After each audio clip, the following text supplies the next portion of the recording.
Ok, vì mà tụi ông là dânចាប់ដើមធ្វើការបង្ហាញអំពីរបៀបនៃការតម្លើង Windows 11 Professional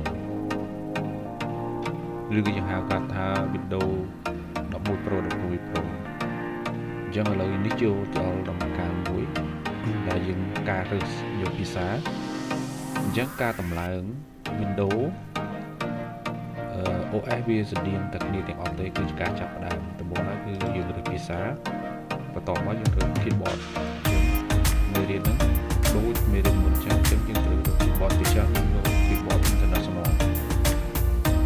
United States International បន្តមកយើងចុច next អញ្ចឹងបន្តមកយើងចុចចាប់ផ្ដើមកន្លែងវាដែរ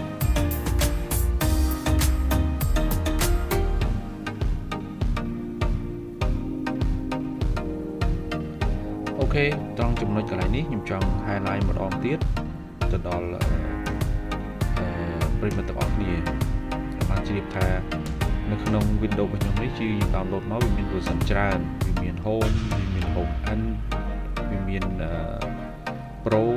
N វាមាន Enterprise អីផ្សេងទៅអញ្ចឹងចង់បញ្ជាក់ថា OS មួយគឺគេបង្កើតឡើងមកគឺវាមានតម្រូវការរៀងៗខ្លួនអញ្ចឹងសម្រាប់ជា OS មួយដែលយើងគិតច្រើននិយមប្រើជាញឹកញាប់បំផុតគឺ Home ហើយជាមួយនឹង Professional Home សំដៅទៅលើ end user ដែលគាត់ប្រើជាលក្ខណៈបុគ្គលច្រើនជាងមិនមែនជាក្រុមហ៊ុនទេដូចជាសិស្សសាលាទៅយកមកប្រើការជាលក្ខណៈផ្ទាល់ខ្លួនអញ្ចឹងគឺប្រើកម្រិត Home បានចំណែកឯ Pro នេះ Professional នេះគឺសំដៅទៅលើ Windows មួយដែលគេផលិតឡើងគេសរសេរឡើងគឺដើម្បីបំរើការលើកកម្ពស់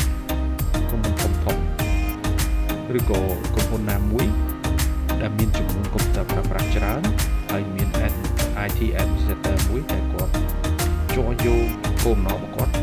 គឺយកកុំព្យូទ័រទាំងអស់នោះបង្កើតជាក្រុមមួយឬក៏បង្កើតជា domain ដើម្បីងាយស្រួលក្នុងការគ្រប់គ្រងអញ្ចឹងនៅក្នុងមេរៀននេះគឺយើងនឹងបង្ហាញពីការរបៀបនៃការតម្លើងនៅ Windows 11 Pro អញ្ចឹងយើង select Windows 11 Pro បន្ទាប់មកយើងចុច next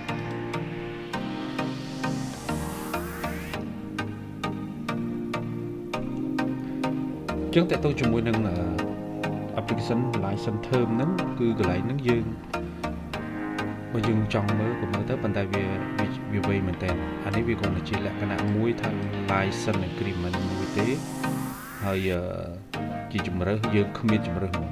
គឺយើងត្រូវ click យក accept បន្ទាប់យើងចុច next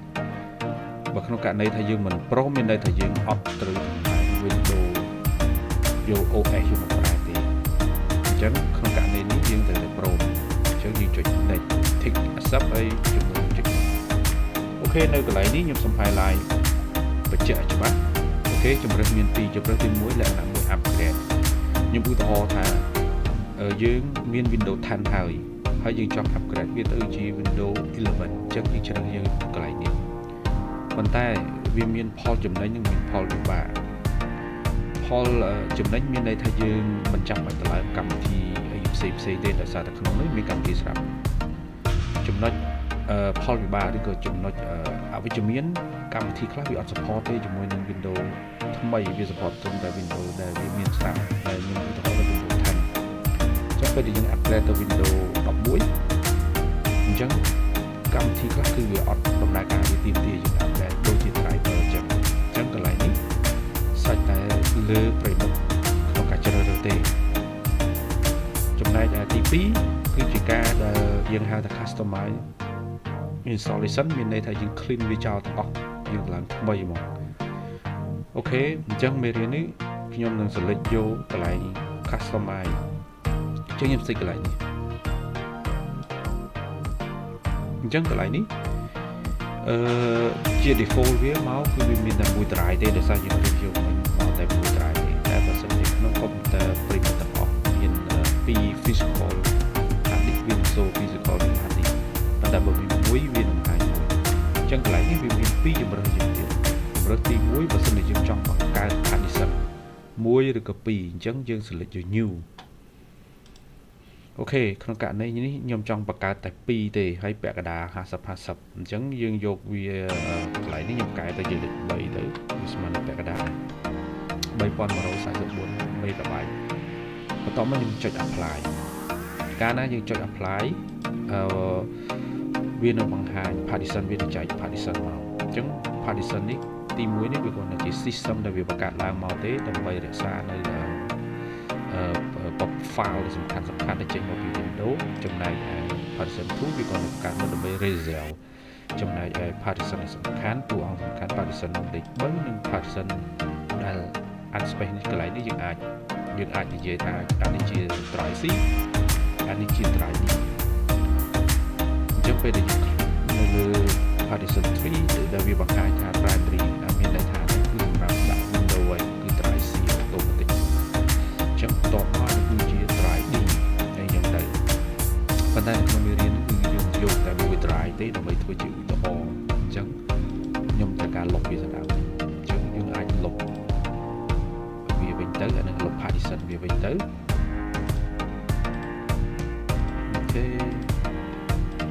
អូខេឥឡូវនេះវារួមមកចូលគ្នាខ្លាចជាមួយ drive វិញហើយអញ្ចឹងកន្លែងនេះខ្ញុំអត់មានចុច new អត់មានចុចអីទេខ្ញុំចុចកន្លែង next យកតែម្ដងអញ្ចឹងឥឡូវនេះ system គឺចាប់ផ្ដើមដំឡើងនៅលើ computer យើងហើយ device យើង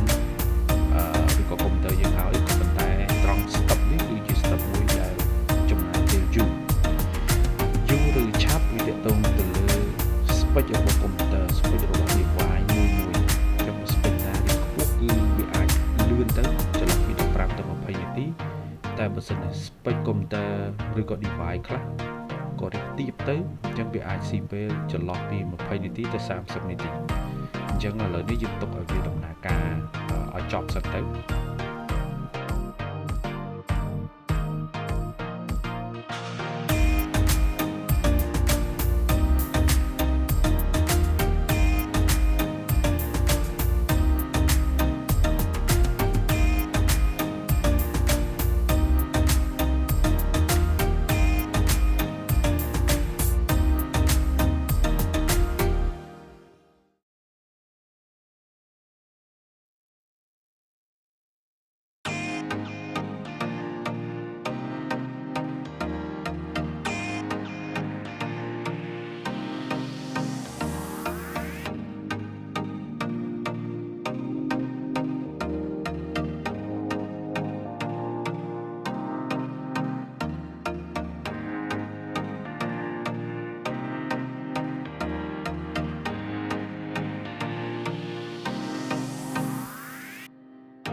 អញ្ចឹង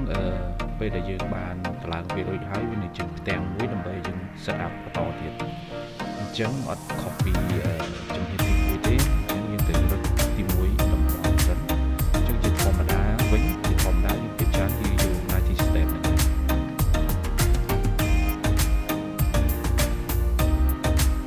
ចំណែកឯ keyboard អញ្ចឹងជាធម្មតាយើងរើសយកពាក្យថា United States International អូខេនេះគឺជា United States International ដោយសារតែ keyboard ដែលយើងទិញមកនៅប្រើនៅស្រុកខ្មែរយើងនិយាយស្រុកខ្មែរយើងទេគឺជា standard របស់ United States International បើយើងរើសយកឲ្យផ្សេងវាអាចនឹង copy keyboard ដែលយើងទិញមកប្រើប្រាស់ជាស្ដែងអញ្ចឹងយើង click វាមកយើងចុច yes អញ្ចឹងកន្លែងនេះយើងអាច skip វាសិនទៅយើងអាច layout វាក៏បានដែរប៉ុន្តែខ្ញុំគិតថាវាមិនចាំបាច់ទេអញ្ចឹងយើងអាច skip ព្រោះយើងអាច add វាពេលក្រោយបានអញ្ចឹងយើងរំលងវាចោល again ទៅអូខេនៅត្រង់កន្លែងនេះយើងបានឃើញថា network យើងបាន connect ល្អដែរដោយសារតែយើង network យើងបាន connect ដែរអញ្ចឹងយើងចុច next បន្តទៀត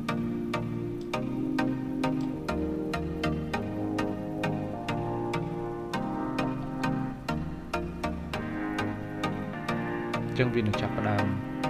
ទាញយក file update ណាថ្មីដែលចេញពី internet ដើម្បីមកបញ្ចូលទៅក្នុង Windows នៅលើម៉ាស៊ីនថ្មីនេះនៅលើ computer ថ្មីឬក៏ device ថ្មី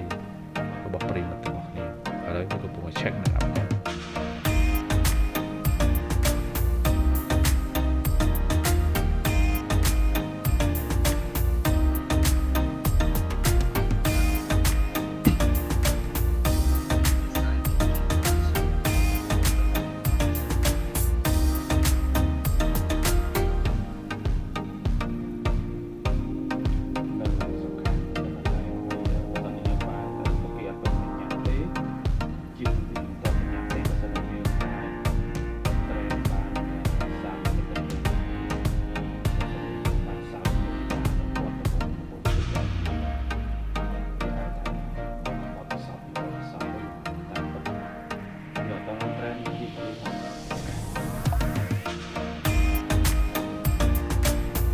អូខេឥឡូវបន្ទាប់ពីយើងបានធ្វើការ update Windows ធ្វើការ download update ទៅលើ computer ឬ device នៅលើថ្មីនេះឥឡូវយើងចូលដល់ step ទៀតគឺយើងចាប់ដើមដាក់ឈ្មោះអញ្ចឹងកន្លែងនេះយើងអាចដាក់ក៏បានយើងអាចរំលងវាក៏បានដែរអញ្ចឹងពេលដែលយើង click រំលងទៅ Windows នឹងវានឹង generate ឈ្មោះដោយខ្លួនឯងអញ្ចឹងទៅដោយខ្លួនវាអញ្ចឹងកន្លែងនេះខ្ញុំយើងសាកដាក់ទៅចឹងខ្ញុំដាក់ថា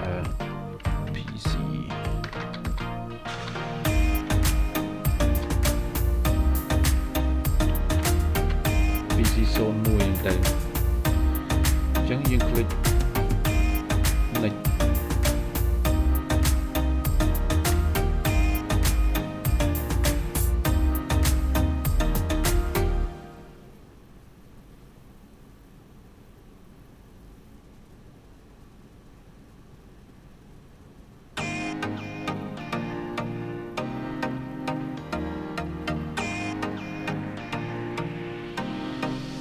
អូខេត្រង់ចំណុចកន្លែងនេះដូច Windows Series មុនដូចគ្នាអញ្ចឹងគេឲ្យរើសថាយើងបង្កើតជាលក្ខណៈជាតខ្លួនឬក៏យើងបង្កើតជាកន្លែងការងារឬក៏សាលាអញ្ចឹងទៅតែយើងអនុវត្តគឺជ្រើសរើសទី1គឺតខ្លួនអញ្ចឹងពេលដែលយើង select ទៅលើតខ្លួន personal បន្ទាប់មកយើងចុច next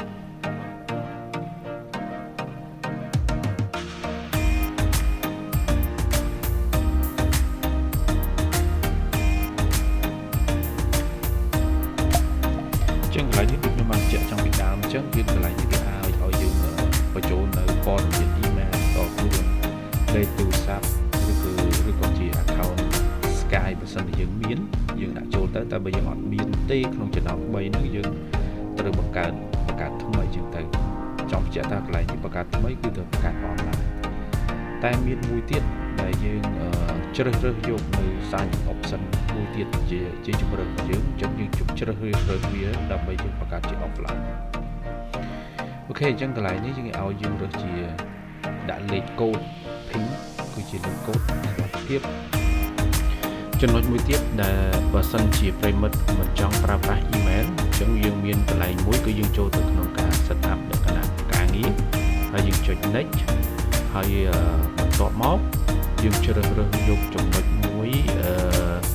គេហៅថា sign option អញ្ចឹងកន្លែងហ្នឹងគឺជាការអនុញ្ញាតឲ្យយើងជ្រើសរើសនៅការ login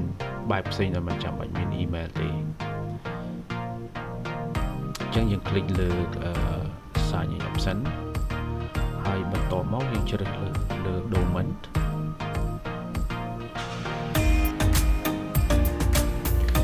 អូខេត្រង់ចំណុចនេះគឺយើងចាប់ផ្ដើមបញ្ចូលនៅ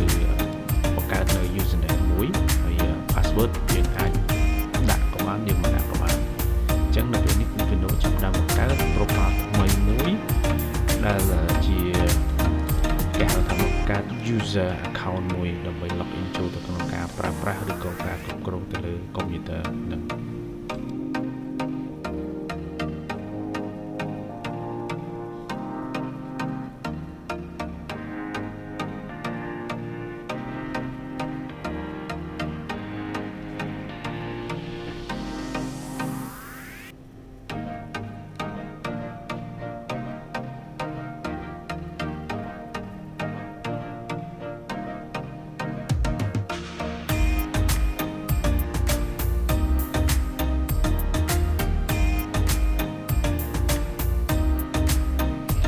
អូខេឥឡូវ Windows យើងបានតម្លើងរួចរាល់ហើយអញ្ចឹងដំបូងឡើយយើងចង់ដឹងថា Windows យើងជា Windows អីគេ version អីគេអញ្ចឹងយើងអាចចូលទៅលើ Explorer មក File Explorer បន្ទាប់មកយើងរើសយក Disk Computer យើង right click លើ Disk Computer ទៅយើងរកពាក្យថា Property ចាំពេលយើង click Property ផ្ទាំង Setting វានឹងបង្ហាញយើងហើយយើងនឹងឃើញថាតើ Windows ដែលយើងតម្លើងហើយនេះជា Windows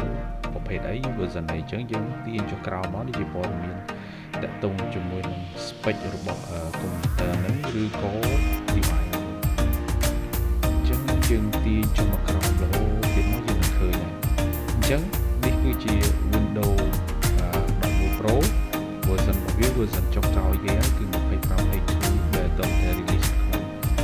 ខែតុលាមួយខែជាងថ្មីហ្នឹងទេនេះជាព័ត៌មានដែលយើងតម្លើងនៅថ្ងៃទី26ខែ11ឆ្នាំ2025ហើយ OS build វាគឺលើកកូដវាគឺ 26.200.67.23 យ៉ាងទៅហើយនេះគឺជាព័ត៌មានតាក់ទងជាមួយនឹង Windows ផ្សេងៗដែលយើងមិនត្រូវចាំបាច់ទេក្នុងការបកហាយអញ្ចឹងការតម្លើង Windows 2011 Pro ត្រូវបានបញ្ចប់អរគុណច្រើនសូមតាមដាននៅคลิปវីដេអូថ្មីៗ